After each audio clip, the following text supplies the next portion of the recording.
Brothers, today there will be just a bit of change in the routine. Inshallah, we'll be delivering the English lecture first, and then there will be a Khatm al-Quran, inshallah, complete memorization of the Quran, followed by the khutbah and the salah, inshallah. After the salah, inshallah, you are all invited to have some sweets that will be given. There will be a dua first, of course, after the tasbih. And please, inshallah, partake of the sweets as well. Outside it will be distributed. Before we get to the sweets, inshallah, let us first take the lesson that Allah is giving us today. Brothers, wallahi al-azim, we have not appreciated and understood what we have in terms of the Quran Majid. What is the Quran? لا يأتيه الباطل من بين يديه ولا من خلفه تنزيل من حكيم حميد. It is the only book, the only words that has been preserved and recorded and protected for over 1,441 years, to the point where one dot also has not changed. Not one haraka has changed. The exact same words that were revealed to the heart of Rasulullah sallallahu alaihi wasallam. You and I are listening to the same words being recited by the Imam. You and I are reciting the exact same words. And Allahu Akbar, this will continue till the day of Qiyamah. There is no other book. There is no other book in the world. And you can just think of how much information there is out on the internet, how many libraries there are, how much printing publishers there are, how much universities there are, but there is no book on the face of this earth that can claim, not even the previous divine books of the Bible and the Torah, they themselves accept that changes have taken place, that this is not the complete words of God in here, or the complete words of Allah. But a Muslim, Allahu Akbar, can say with confidence and iman and yaqeen, that wallahi al-azim, these words that I recite are the complete, eternal, everlasting, ever-living words of Allah Jalla Jalaluhu. What is that, brothers? Do you know what a heavy thing that is? Do you know what a weighty thing that is? Wallah, if we can appreciate and understand the Quran, each one of us will walk around every day making sure that we recite one hizb of the Quran. We will take lesson from the Quran. We will hold the Quran close to our heart. This is the lesson for us to understand that Allah has given us something very, very special. Allah says in the Quran, لو أنزلنا هذا القرآن على جبل. If this Quran had to be revealed to the mountain, rocks and boulders, something as hard and as strong as that, لَرَأَيْتَهُ خَاشِعًا مُتَصَدِّعًا مِنْ خَشْيَةِ اللَّهِ. You would see the mountain bow down and submit itself out of the sheer weight of the Quran, out of fear of Allah subhanahu wa ta'ala, because these are the words of Hakim and Hamid, Aziz and Hakim, the strong, wise, mighty and wise one. But Allah has made it so easy for us, brothers.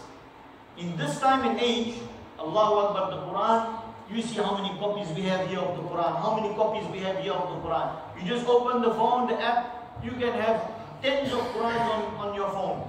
Qurans are everywhere in book form. People are learning and reading and teaching Quran. It's so easy. Do we know? Do we know how this Quran has reached us?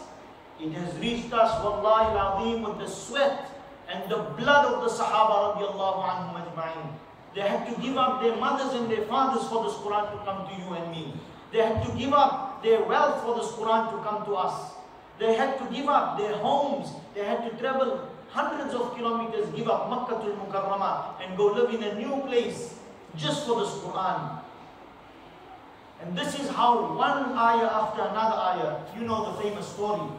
One youngster would come out of his home and he would stand on the highway in a village outside Medina.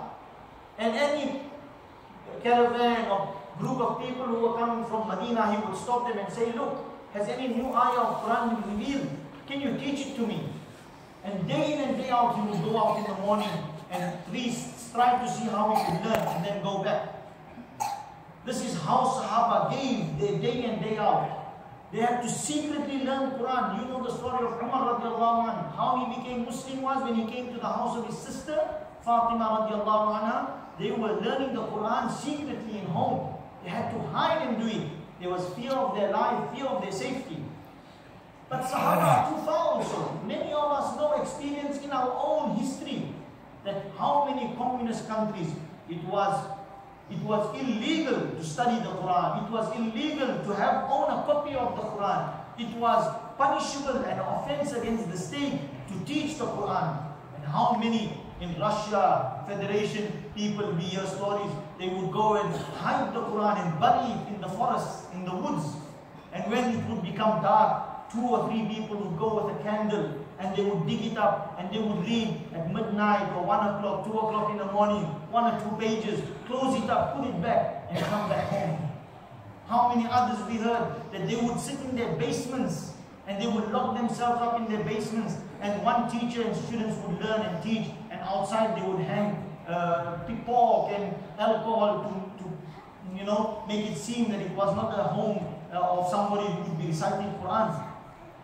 So this is the sacrifice that has come with this Quran, and Allah has given it to us so easy. Allah says, وَلَقَدْ يَسَّرْنَا الْقُرْآنِ, we have made the Quran easy for you. But there's a condition, brothers. فَهَلْ مِن مُدَّكِرٍ, is there someone who will take this lesson? Who will there sit and say, Ya Allah, you have given me something so great, as a human being, mortal. I have najasa in my body. I go to the toilet 5-6 times a day. I have evil thoughts in my mind coming and going. But you have given me the honor to recite your words. Brothers, do we know what that means to read the words of Allah Jalla Jalaluhu, the creator of the heavens and the earth? Day in and day out to be able to let those words flow from your mouth. Allahu Akbar. But the condition will be that we must have the desire in our hearts. That talab must be there. That how can Quran come in my home? How can Quran come in my heart? How can Quran come in the heart of my child, my wife and my children? That desire must come, the intention must come, then Allah will open the doors. And we have an example with us today. I don't want to take too long. This is just the so short message I have. That we are gathered here today to witness a miracle of the Quran. That this Quran, as we said, is going to last till the day of Qiyamah.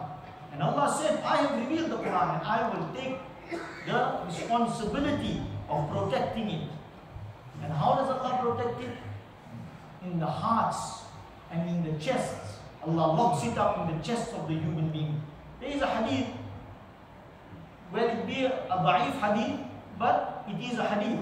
That Rasulullah sallallahu alaihi wasallam asked Allah subhanahu wa ta'ala, you have made the winds subservient to Sulaiman alayhi salam. The jinn could talk to him, he could talk to the jinn. He could talk to the animals, and he could understand the animals. You made Musa alayhi salam the staff. You made his hand white. You made the dead people alive on the hands of Isa alayhi salam. And he said a few other things. So he said, Allah, what have you given me?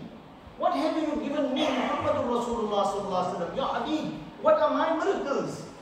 Allah said from one of them, جَعَلَ صُدُورَ أَنَاجِيلَ الْقُرْآنِ, that I will make the chests of your ummah the treasure homes of your Quran.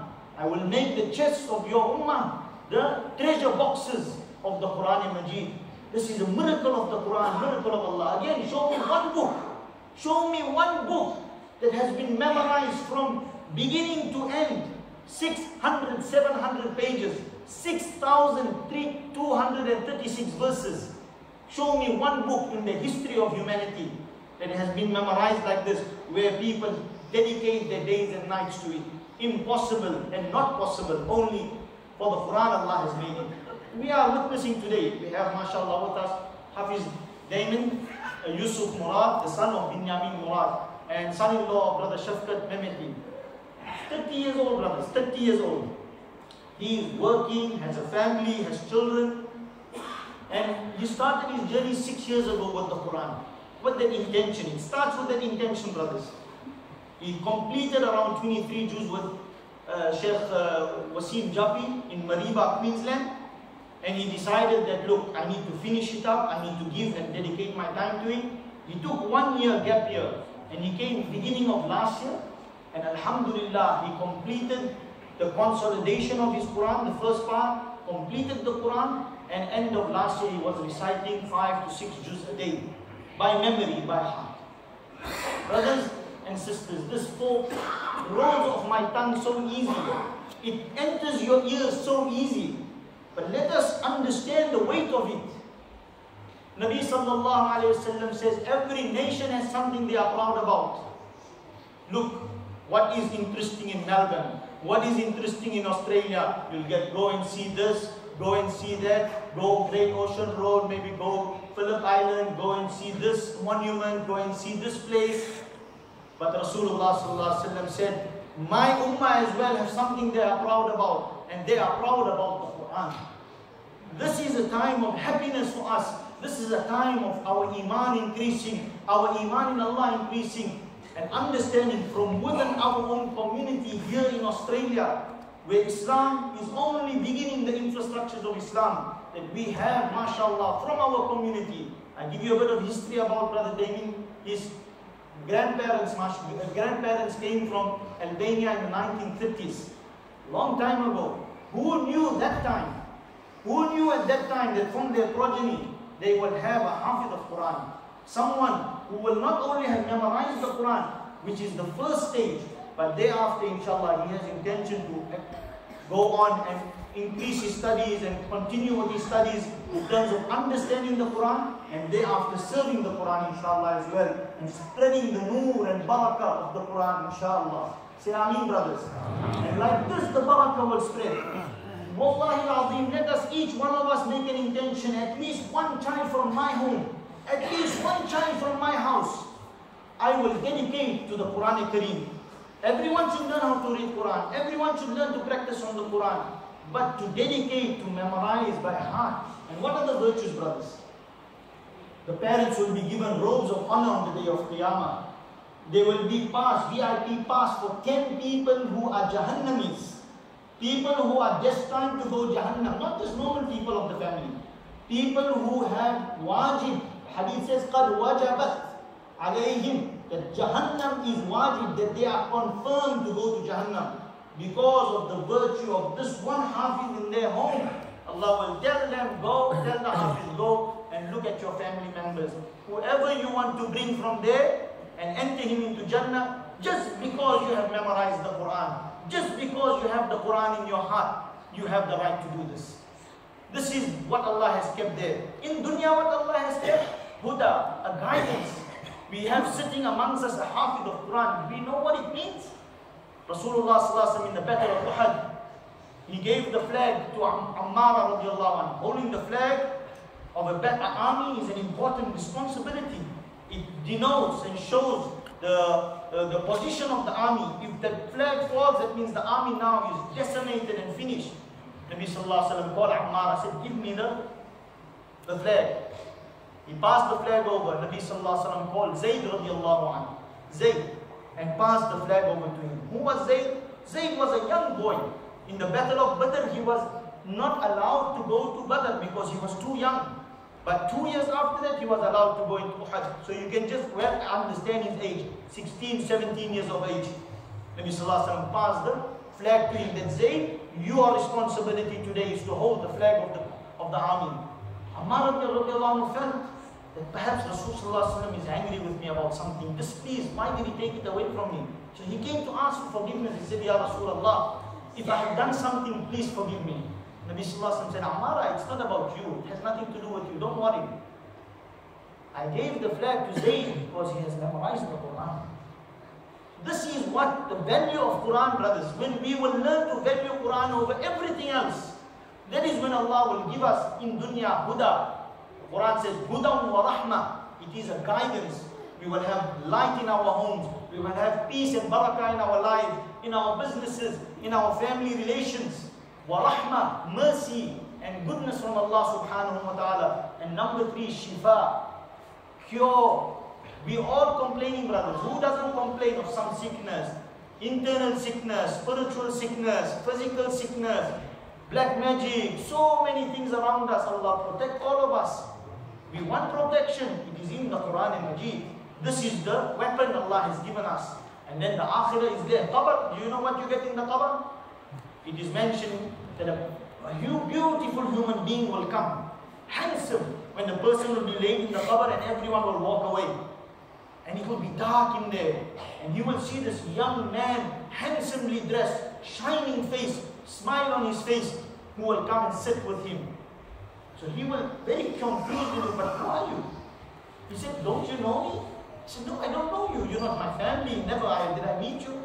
He said, no, I am that same Quran that you spent your days and nights with, that you started your day with and you ended your day with. Allah has given me a phone today that I will sit with you and I will give you company until the day of Qiyamah, and you will enjoy talking nice things, enjoy our time. Anis is someone you enjoy spending the night with. You have lots of memories and history and you laugh and you joke. This is the kind of person that Allah will give in the form of the Quran to spend with us. The virtues are many. May Allah subhanahu wa ta'ala accept Hafiz Damien, 30 years old. 30 years old at this age, brothers. This should inspire each one of us. It's never too late. For Quran, it's never too late. Once the intention is made and the step is taken, Allah will open the doors. And even if we don't achieve, if the intention is sincere, in Allah, we have got full reward. We will be raised on the Qiyamah, on the day of Qiyamah, like someone who has already completed that action. So we ask Allah subhanahu wa ta'ala to accept from Hafiz Damien the effort that he has put in, take him from strength to strength, and through him create 10, 15, 100, 200, thousands of huffaz at his hand, inshallah, that the Quran's barakah spread, and like this deen spreads in this part of the world. Inshallah, brothers, after the salah, we will have, inshallah, as I mentioned, dua.